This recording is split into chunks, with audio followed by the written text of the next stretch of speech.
I kick off the session with Teams Complete Walkaround. So my name is Hans de Meijer, and you will also hear in the course of the day Kai and Yannick, each with their special features on Microsoft Teams.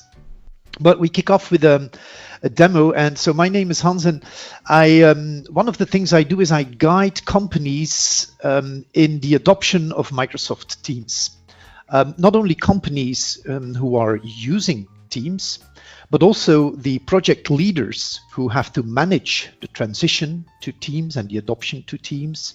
And I also support ICT partners in getting the story to land as effectively as possible among their customers and the people they will work with. And so one of the things I like to start with is the question, how do you work today? Because Teams is going to change the way you work today. And so if you look at the places, the geos where you work, well, part of your day is spent at an office desk. Well, in the current situation, that might be a very small part, but let's say normally speaking. Other parts of the day you are in meetings. Today we work very frequently from home. And every now and then we are somewhere on the road. And in each of these conditions, we use a variety of machines, from a phone to a tablet, a computer, and other devices. And we have loads of information stored on different repositories. Could be a OneDrive, could be any other, let's say, file storage location where you have all of this information available. You will use a variety of applications. That's also something you cannot go beyond. This slide mainly shows Microsoft applications, but there will be loads of third-party applications, some of which running in the cloud, some of which just running locally. And if you consider how in the course of a day you switch from one application to the other, how you have to leave an environment to get information into another environment every now and then, you could get a headache. Add to that a few additional challenges, like working with different types of technology, some of which is really legacy technology, different sorts of hardware, security issues, and lack of integration between different applications. That is like enough reasons for us to come to a halt and say, like, aren't we wasting a lot of time here? And how could we do it differently? And that is where Teams comes in. Microsoft Teams is a software package that has as main purpose to provide you with a working environment that centralizes everything as much as possible. Now, for some people, this is very obvious, but I meet a lot of people for whom this is like really vague. I mean, what do you mean with centralize everything? So I came up with this metaphor, and I like to look at Teams as a sort of a collaboration room. So the program Teams, the software, is like the building. And within the building, you can set up teams. And every team is like a room where you will invite people. These people can be internal colleagues, but they can also be external co-workers that you will invite into that room. So the program Teams, the software package Microsoft Teams, is the building. And every team that you organize is kind of like a room. And upon creating that room, you will invite people to the room. And when you create the room, automatically some channels are created. And the one that is as a default created is the general channel. And what is a channel? A channel is like a whiteboard where people can post communication. There is a file storage area in a channel. And there is a table on which you can add web pages, applications, and other things. Now, the channel, as you see it, the general channel, is actually available for everybody who is invited into the room. So the general channel is created as a default channel, but you can add themes channels. Imagine that you are working on a project called Corona projects. The general channel would be the place where everybody exchanges information and does everything with the general characteristic. But you might have an additional channel on, for instance, marketing activities that you will manage during the Corona period. Or you might even want also a table that is only accessible to a few people. Because remember, when you create the room, everybody you invite to the room has access to everything that is in the room. So every table, every cupboard, every whiteboard, etc. Now, maybe you would also like to talk about a few budgetary items, and then it might be interesting to be able to create a private channel in the room. So that's like a separate table with a wall, and only people you invite to that table will be able to see the table. Now, if you look to the right, you see like this Brain Pirate logo. The Brain Pirates you see there is the room. The general you see underneath is the general channel, meaning the cupboard, the table, and the whiteboard, where everybody can have a look at. We run a project called Brain Piraten for Kids. That is the second table. I only drew a table in that room, but of course there's also a cupboard and a whiteboard together with that table. And then you see Hans' private channel. That is the channel where you see the locker. That is my personal channel. That is the table on the left. That is the table where I will store my files, where I will store my budget information, where I will store confidential information that is for my eyes only, and to which I can invite other people who already have access to the room. I can select which ones of these will have access to that private channel. Now, that brings us then into the room itself. So if you launch the software, you will have this navigation bar on the left, and My Day starts at the top. What has changed? What has been added? What has been communicated since the last time I logged in? That is the activity button. Below you will find the chat button. Within Teams, I can have private conversations with people who are in the room and with guests in the room, and also with people outside the room. And that will be one-on-one chats or one-on-few chats for the people involved in the conversation. It will become clear in the demo what it is all about. The next button will give me access to my teams and my channels. Sorry for the typo. So it means that all the rooms that I have created within my building will be accessible through that button. Below there is my personal calendar. It's my Exchange calendar, which is automatically copied into Teams. And then I have a call button where I can manage my Teams conversations. And as you will discover, when you integrate voice over IP, this will also give you access to all of the phone functions. Now, as you've seen in the different rooms, there are file cabinets, these gray cabinets where you can store files. And if you click on the Files button on the left, you will have an overview of all the files in all the rooms, aka Teams, that you are invited to or you have access to. So that is available for everybody in your organization. The three buttons finally below will allow you to add more applications that are available either for you, for your team, or for the entire company. But also these functionalities will be highlighted throughout the sessions of today. Now, what else do you find in the Teams interface? There's also a top bar that is available for everybody. And from left to right, the left buttons will allow you to navigate through the rooms. The button with the pencil and the square will be one of the many possibilities to start a new private chat. The search or command box, where you will use either a slash or an @ sign, will give you direct access to commands and functions. If you are invited as a guest to Teams, you will be able to switch through the different teams over here.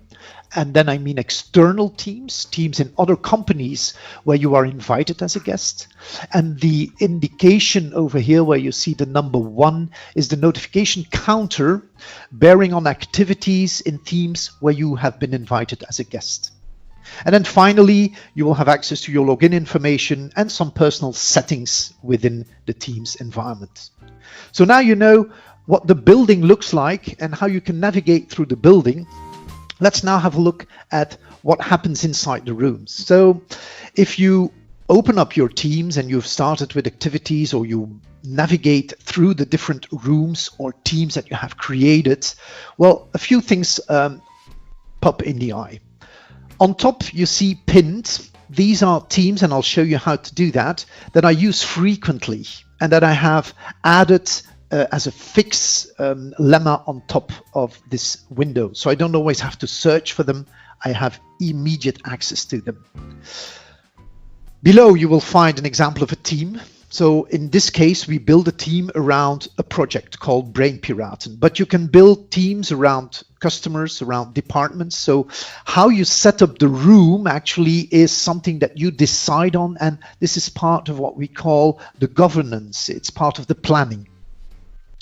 As I explained you, when I created the team or the room Brain Piraten, automatically there was a channel, a general channel created. And then afterwards I created theme channels like the kids, like the mindscaping or the practitioner. And I also created a private channel, as I explained, for my eyes only. Now, if I want to create new teams, I will do that below with this button. And if I want to have a view of all the teams that I'm accessing and all the statistics regarding the teams, how they are used, who are the members, I will use that little wheel over here to get access to that. Now, once I get into a channel, like for instance over here, the general channel of the room Teams Champs, you will find another few things on the top bar. First of all, of course, there's the whiteboard. You remember in the room, the whiteboard, that's actually the place where everybody in the team can communicate. You can post messages, announces. It's a bit like a Facebook flow or a LinkedIn flow of working. The Files tab will give you access to all the files that are stored in the channel, and the wiki, which I kind of like replace with the OneNote. The full OneNote is actually a note block that is created in the channel. And the plus sign, as we will discover, will allow you to add additional apps and web pages. And then on the right, you get some indications on what type of team you are in, and you can also access some of the settings of the channel.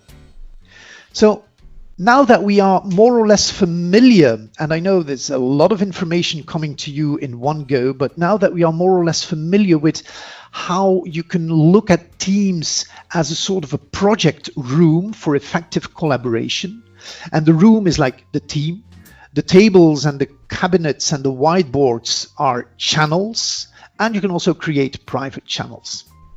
And then within that room, you can start working together. You can start having conversations with people. You can start co-authoring documents. You can have access to websites and so on and so forth.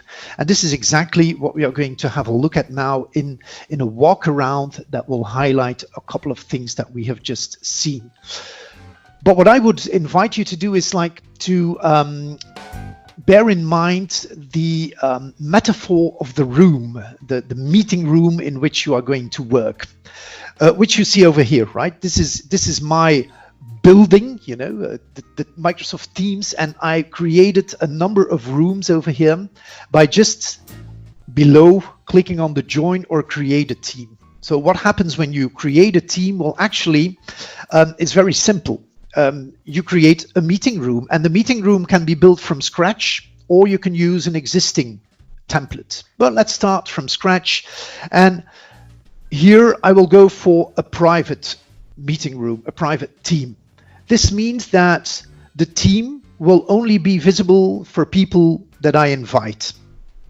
Suppose that I go for a public team, then my team, and I will click this one away, my team will be in here as a tile. And everybody who feels like, oh yeah, I might join that team, will be able to just click and join the team. Okay, so this is again a matter of planning a little bit ahead. And finally, you also see an organization-wide team. Well, if you go for that kind of team, everybody within your organization will automatically become a member of the team. So depending on what it is that you want to do, you will choose. Now, the best practices in a Teams rollout are that you start small. Find a project, find a collaboration scenario, find a meeting opportunity, and start small with building a team around that very, very specific topic. And then the best practice is to start with a private team, to give it like, so we're gonna call this aspects demo, the place to centralize all information on the demo. That's it. And then I can create the theme. What is happening now is that behind the screens, and this is interesting for people with a technical background, Teams is building an entire environment with a mailbox, with a SharePoint website, a group, that is an Office 365 group. There is a chat module activated. There is a filing cabinet activated. And everybody you will now invite to that room. So imagine that I would like to invite an external guest at the Happiness Garage to that team. They will automatically be granted all the rights to be able to work in the team. So as you can see now, the room has been made, and automatically the general channel is there. So it means that everything that we are going to start and publish now in this area will be available for all members of the Aspects demo team. Now within the demo team, there is a few things that we should also prepare. So I'm going to add a channel, and the channel will be logistic preps. So we're going to add a channel that is accessible to everybody, where all communication on the logistics and everything else will be centralized. Now take my advice, keep it as simple as possible, right? So don't overdo it, don't overcreate channels. What you want is people to be easily finding information and not getting lost in the environment. So the general team is being made, as you've seen in the walk around of the demo room, of the collaboration room. This is where we're going to add some posts. Now, the good thing is that besides posts, you can also add announcements, you know. So there would be normal this thing here where you chat, welcome, dear members, and blah, blah, blah. And then people can reply by just adding either words or just, and let's go to the right over here, you see this pop-up with a thumb and a heart and a smiley. Just like on social media, we can just do like, okay. Now, just go back to a period before Teams. Can you imagine that you start a project and you send out an email to, let's say, 5 coworkers, telling them that all the files related to the project will be on the file map drive X or Z or Y or whatever, and that they are invited to centralize everything over there. So this mail starts out to 5 people, and then you can predict what happens. They start replying, oh, thank you, that's a cool idea. By the way, the link is not working. Could you help me? I don't find a location. And before you know, your Outlook environment is like drawn into a series of useful and less useful ups and goes and forths of emails and replies. Now, translate that to where we are now. I'm just going to welcome people. If people say like, I've read it and it's okay, they can just have a thumbnail like this, or a thumb, I mean, and show that they have read the information. So it narrows down a lot of communication and a lot of email overload. If I want to do a major announcement, I could go for the A sign over here with a little pencil, and if I click on that one, you see you can start a new conversation. The difference if you go for a conversation between what I just did is that I can now pimp my conversation with some more layout features. But what I use this one for is not to start a new conversation, but to start an announcement. Like, let's say we are ready for Teams. So this is something I would like to have all of my staff in the company know about. So it's about the adoption, and I'm going to add some planning details, etc. And so it's an announcement, and I would like this, and now look where the mouse goes, post in multiple channels. I would like this to be available in all the rooms that I have created and in all the channels in all the rooms, okay? Now, I'm not going to do this right now, but if I click then on publish, then this will be an announcement that is available in all of the rooms, at all the tables, all the whiteboards. Everybody will know now know that we are ready for this announcement. So you will quickly get the hang of how to work with this, and there's also the possibility to use the @ sign and add tags. Now, tags, you can tag people, but there is also a great opportunity, a great possibility to add tags or create your own tags for a number of people. Suppose that in the logistic preparations, there is mainly 3 of the 5 team members who are active with the logistic preps. So I will create a tag, let's say add logistics, for instance, and when I use then over here the add logistics, then the 3 people that are part of that tag will receive a personal message, and they will know, oh, someone is addressing me directly, and that's an interesting thing. Let me explain that to you, because if I put a general message, nobody will know unless, let me go back to the aspects demo, they went into the 3 options, and this is something you really should not forget doing. You go into channel notifications, and you see this is default not active. So I would say, like, okay, when someone posts something, please tell me in a banner and in a feed. Now, there is a difference between posts and mentions. Posts is just communications, and mentions is where you tag someone, just like you do on social with using the @ sign, the @ with the group or the @ with the name. Cool. So another thing that is interesting, and sometimes it takes a little while before activated, but when you create a new channel, you also get an email address for that channel. And I think this is really useful. You know, we want to stay as much as possible within Teams, but a lot of people still use Outlook. So do I. And definitely beyond and outside our organization, a lot of people are still sending traditional emails. Now, what I like to do is when the email is interesting for the team, instead of forwarding the email from my Outlook to 5 email addresses from my team members, I will forward it to an email address of the channel that I have just made.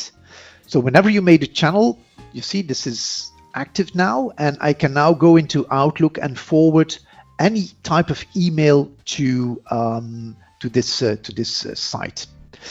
An example, over here in the place where I live, together with a friend of mine, we launched a website where all local commerce can register so that they remain available online for the citizens of the village.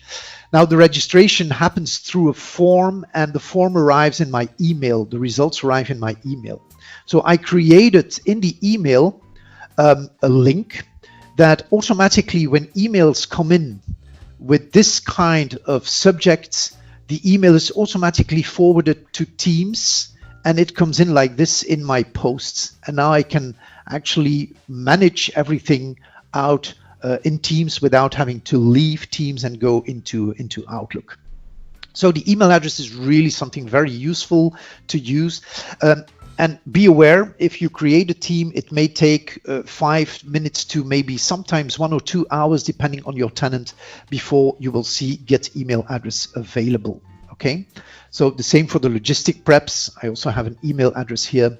And this is another thing to educate your co-workers, because when you start using Teams, people still fall back on old habits, you know, and one of the old habits is, of course, email.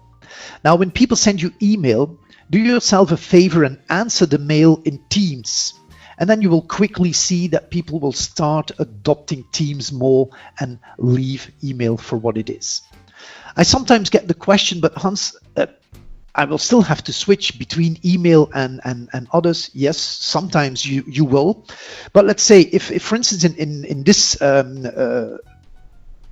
team here, in the general tab, if I use a lot email, or I still have to consult my email when I'm working here, what I'm going to do is, and now look closely, well, you know what, I'm going to do it in the general over here, in the aspects demo, because this is still a virginal thing. So I'm going to go into this channel.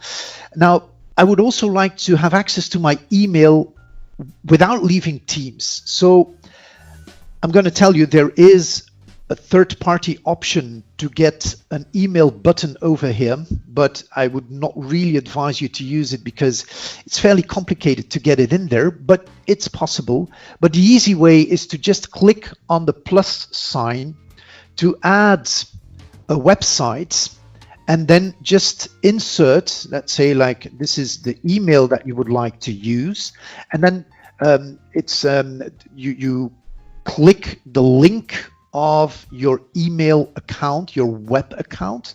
And let me have a look at what this is in my case. So I'm going to go into my Office 365 Outlook, and you will see that the link, this is the link, okay?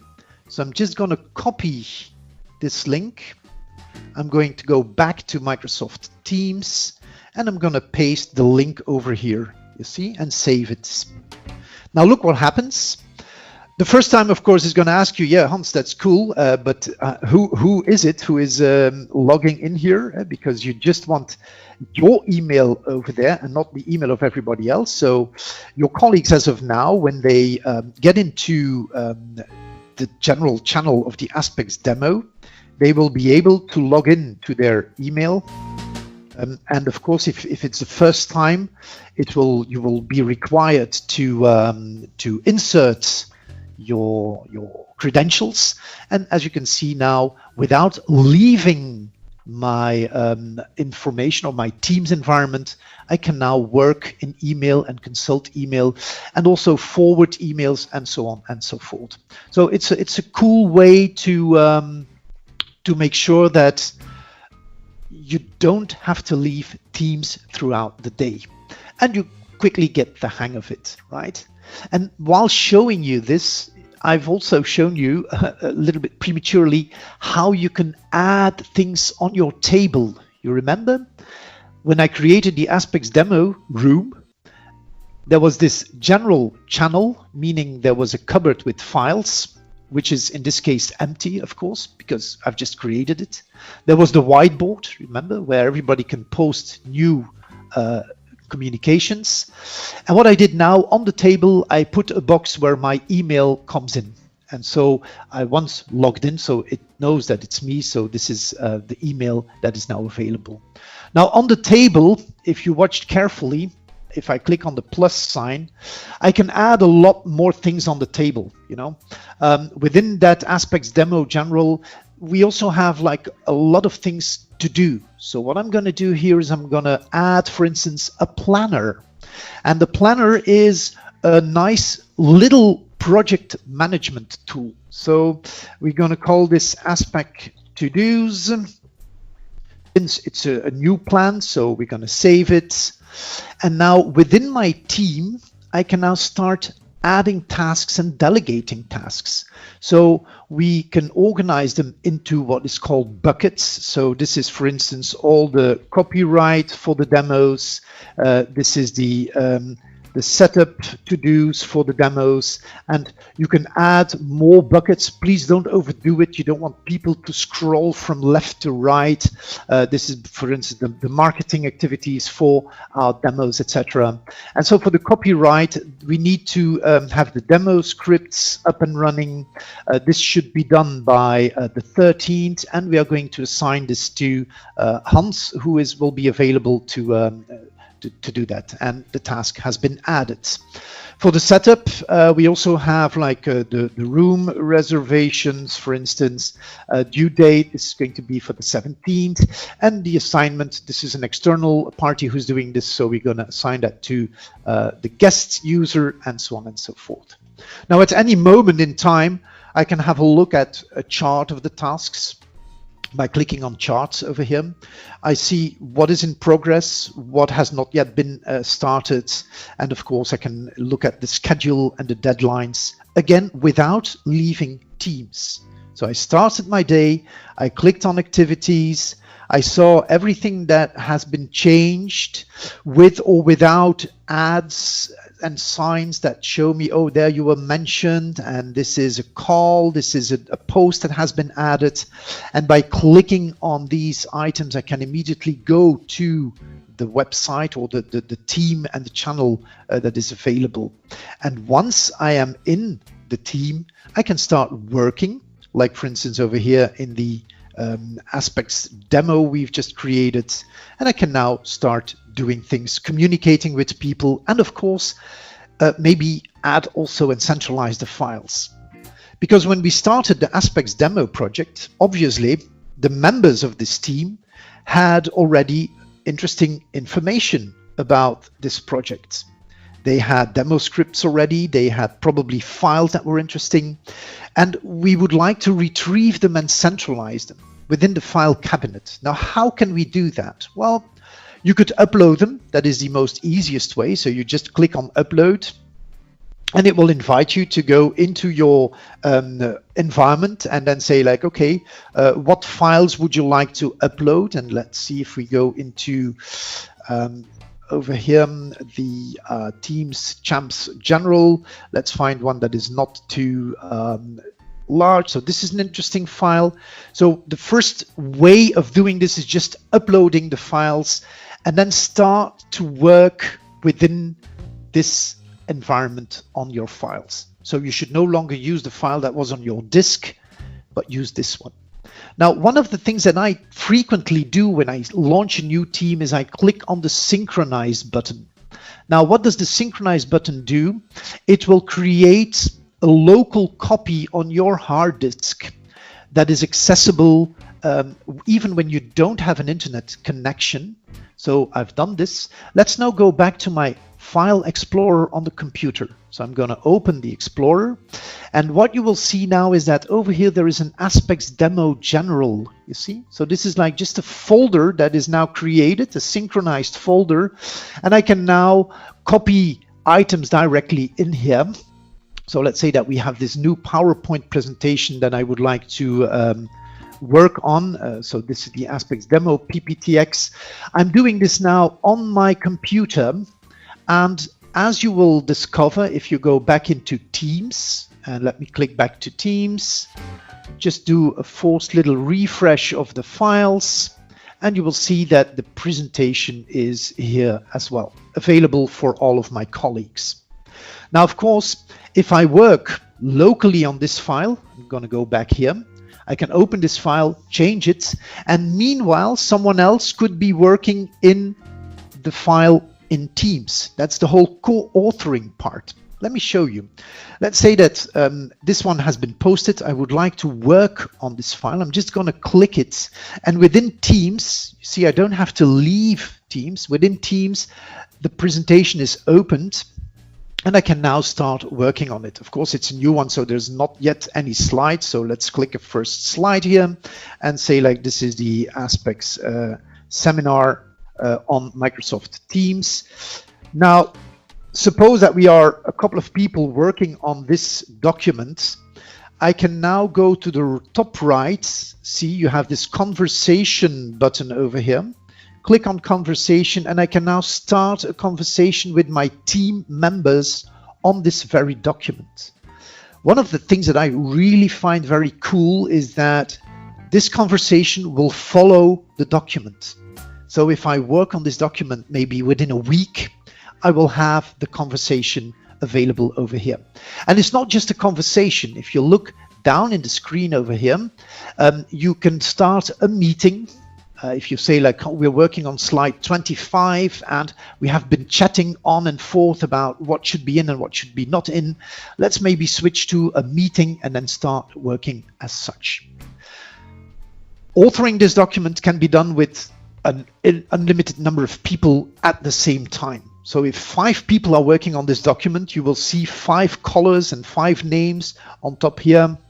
And then, of course, if someone is changing the Aspect Seminar title, this block will be temporarily blocked for other users until you leave it, and so on and so forth. You don't have to save anything, because the moment you go back into your Teams, all of your information is automatically saved and you can keep on working. And then, as you can see, let's go back into the files over here. This file has now been updated a couple of minutes ago. And for each of the files, if you click on the 3 dots, you can do a couple of things. One that might be interesting again is that, just imagine for a moment that with my team, in the coming days, we are going to work on this Aspects demo file almost 24/7. So to make it available easily, what I'm going to do is, let's have a look. I click on the 3 points and I'm going to make this a tab. Now look at what happens. Wow. This becomes now a tab where if I click on this tab, the presentation will be automatically opened and available for editing. So this is another cool feature that allows you to make information available very, very quickly. So we have our aspect to-do list. I have integrated my email. I have integrated that very file on which I was working very frequently. So I don't have to look for information. Everything is there and we can start working with it. So as you can see, this is me working on the file and someone else could also be editing this at the same moment. Cool. So let's go back to files. I've done an upload. I've synced a few things, and now there are a few files that, yes, everybody has their sins that I stored previously on an external location. So for ease of transitioning, I will also add a third-party cloud storage like my Google Drive, my Box, my Dropbox, or maybe another SharePoint location where before we started using Teams, our files were stored. And then I can easily access from within the channel, within the room on that very table, also go into the Google Drive, for instance, to add information. Now, as I told you, when you use Teams, behind the screens, a lot of things happen. And one of the things is, and you see it over here, open in SharePoint. Something must have happened in SharePoint. I just created my Aspects demo team. Automatically a general channel was created with a file cabinet. Now let's see what happens if I click on open in SharePoint. Behind the screens actually there is now for me, and he will ask me to sign in again to make sure that I am entitled to go there. There is an Aspects demo group that has been launched with a file cabinet with my notes, etc. So this is happening in SharePoint. Now, for your information, an average user should not get in here. This is more for administrators or for people with a little bit more knowledge, because look at, if I go into the Aspects demo over here and I would like to look at the versions, this is something I cannot yet do in Teams, but the version history is available over here, as well as a few more items that are nice to know. But for an average user, the file functions that are available within this area of Teams are largely sufficient to work in a very productive way. And since you can co-author, it's even easier. Good. So we have had our posts. We remember that everything that we share here is available for everybody in the room, and that we can start meetings and use all kinds of nice features that we know from social media conversations to pimp our conversation, to add emotions, and that we can also add announcements. Now, I also told you that you can tag people. Now, if I tag people over here, the communication will be available for all of the team members, and the person that I tagged will get an additional notification on the top left here with a clear thing that you were mentioned in that channel in the posts. Please go and have a look. Now, it also might be that I just want to chat with someone without everybody else knowing it. So then I'm going to go into the chats over here. So this is one way to do it, right? So just click on chat, go into start a new chat, add the email or the correspondent. So it could be a tag, it could be an email address, it could be a name. And then I will have a conversation over here with that specific person. The thing is that when I add files over here, when I use all of these things, it's going to be a private conversation between you and the person with whom you are chatting. Nobody else will know, and the files that you will maybe exchange in that kind of conversation will not be in SharePoint. They will remain on your personal OneDrive, and be shared from personal OneDrive onwards. Now, this is a way to start a chat. We've also seen another one. Let me go back to Teams. Let me go back to our general Aspects demo channel, to Files, and then open my Aspects demo PPTX again. Another way of starting a chat with one or more people was to just, when you start working in a document, to open up the conversations over here, you see? And don't misclick. You see, you have conversation and you have this other comments. The comments are the typical comments that you would give into the PowerPoint presentation. Slide 2, for instance. So this is one of the conversations that I can have. This is a private chat now, okay, on a document that is handled in a SharePoint context. Another way of starting a private chat, imagine that you are in your calendar and you are not really sure about something. Well, just say like add over here and then choose the name of the person that you would like to communicate with directly and send out a message. And you can send the message and reply the message without leaving the place in Teams where you actually are residing.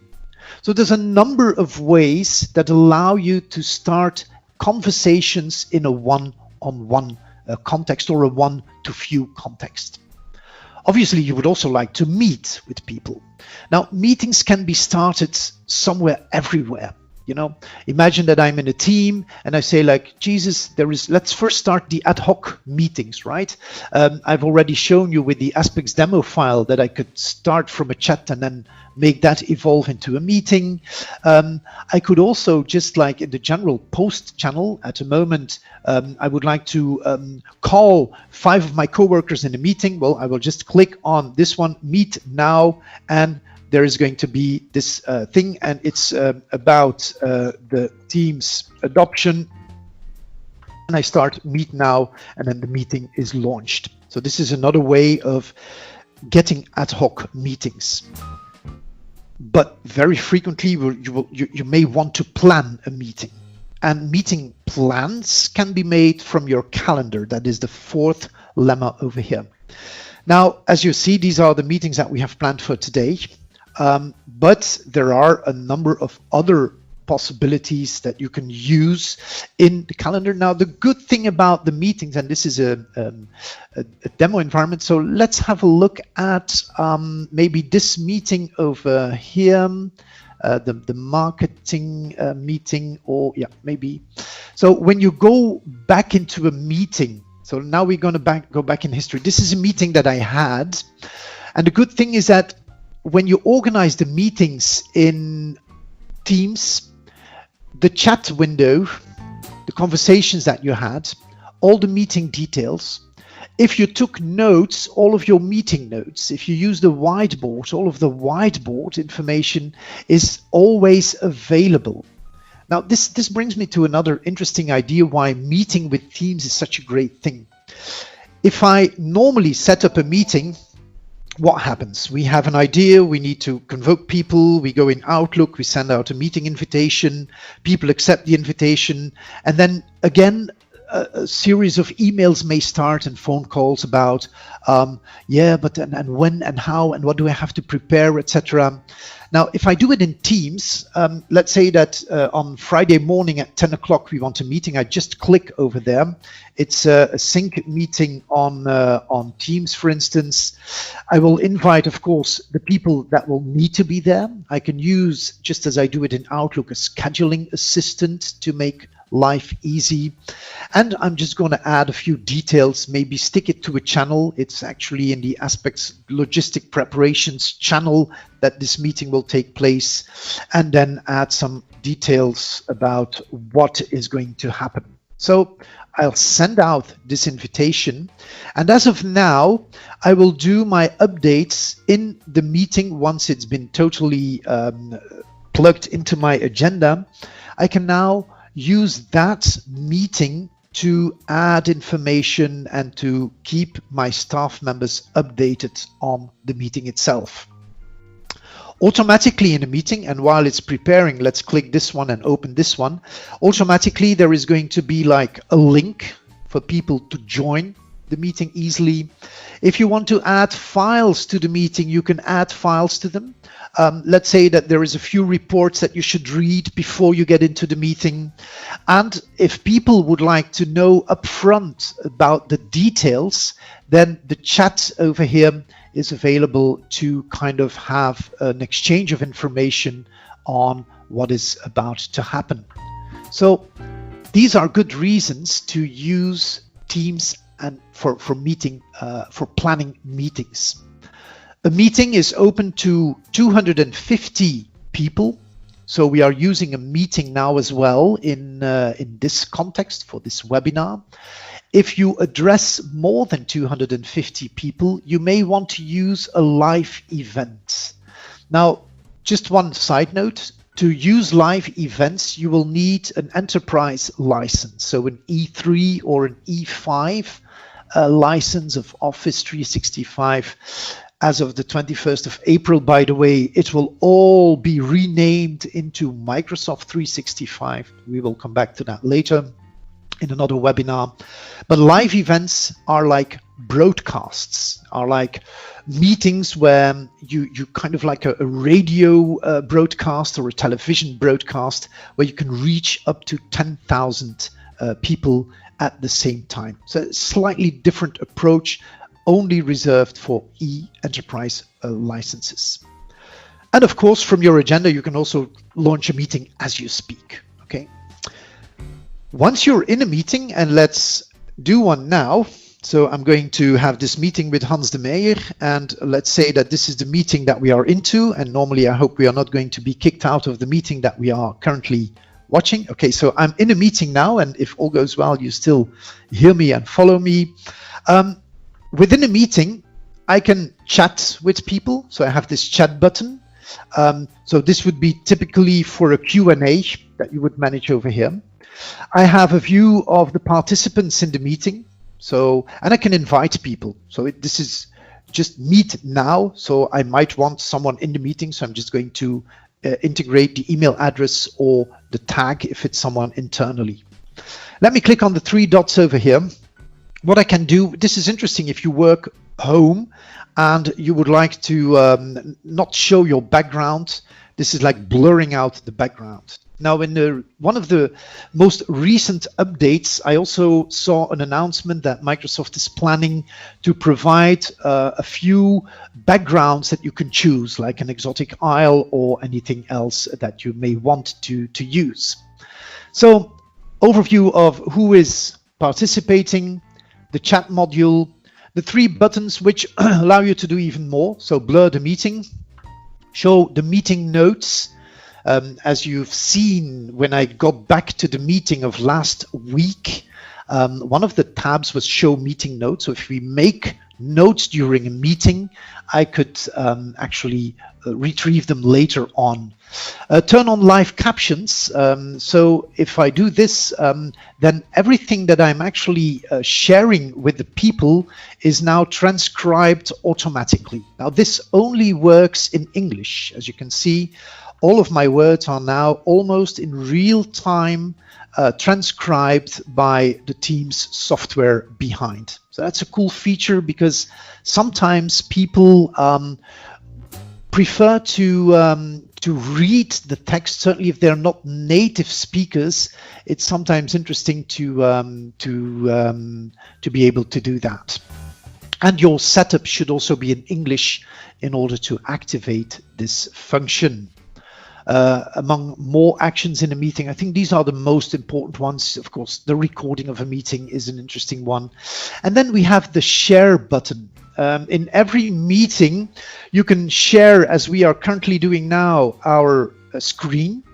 But on the right-hand side, you also have a number of applications that you can share, like a whiteboard. And the Microsoft whiteboard is a technology that goes throughout all of the devices that you use. Could be, it's available on your phone, on a tablet, on a Surface Hub, and so on and so forth. So during a meeting, you can do a lot of things. And what I particularly like about this, and I'm going to end this meeting now here, what I particularly like about all this is that everything that you have been doing in a meeting can be retrieved later on. And so you see, I have this meeting now in my chat meeting with this one over here. So this is the meeting that no, it's that one, sorry. So we can, it started, it ended. If we have made notes, I will be able to read the notes. If we did some chats, the chats will be here. If we did a recording of the meeting, the recording would be available over here. So this is kind of like centralizing everything very, very actively. Cool. So what else? We have seen the chats, the files. We have added a few lemmas over here by the plus sign. Later in the fourth webinar on Power Apps, I will also show you how you can create your own applications and as such integrate, for instance, your CRM or a time management system if it is not already available in one of the many applications that you can add to Microsoft Teams. We have been seeing how we can easily make channels, how we can invite people to channels, the 3 buttons where we have access to our email addresses and so on and so forth. This afternoon I will talk about the connectors. We have been having a look at the calendar and the functions to set up meetings. In the upcoming session on Voice over IP, we will have a look at the phone buttons. And the final one, which is interesting over here, is the files button, because as you've seen, I've created a lot of rooms, the Brain Piraten, the Coach Your Boss, and so on and so forth. There's a lot of files that are spread out in the different cupboards. So in these file cabinets, if I want a view of everything that I have access to, I can see it over here, and I see the location and everything else. I can have a look at download files, and over here also your Google Drive. If you use one, you will be able to, after having signed in, use directly access your Google Drive or your own OneDrive with information that has been shared in a conversation or in a collaboration. And then also later today, we will have a look at how we can add applications for the entire team over here. So then you will get an additional array of buttons, like for instance, a planner button or a OneNote that is available for all of the people, or shifts that are a sort of software that manages team workers that are in the field, and the one works from 8 to 12 and the other one from 12 to 4, and they would like to exchange shifts, etc. It's the previous staff hubs and many more applications, but this will be on the agenda later in the fourth session. And this kind of wraps up the walk around in Microsoft Teams, where the purpose of this session was mainly to make you aware of how Microsoft Teams actually operates and what you can do with it. And I've used the metaphor, if you remember, of the meeting room. So what we have done is whenever you create a team, consider it to be a room. And in a room, you will have a channel, and you will create additional channels, even private channels. And on the tables, we have added a planner, we have added a website, we have added our own personal email. And so when people that are invited into the room as a team, as a co-worker, they will be able to address all of the resources over here, except of course of the private chats and the private channels that you have been making. So this is the end of the first session of today, where you will be made familiar with Teams, and this was the complete walk around. Coming up is a session on the Windows Virtual Desktop. So it starts at 11. The chat of this conversation remains open, so if you have questions or if you want to know more details about things that you have seen, feel free to share them, and we will get back with answers for you. As for me, thank you for having been here, and I look forward to talking again to you at 1:30 and then at 2:30 for the Extend Teams and Power Apps and Power Automate session. Take care and enjoy the rest of the session.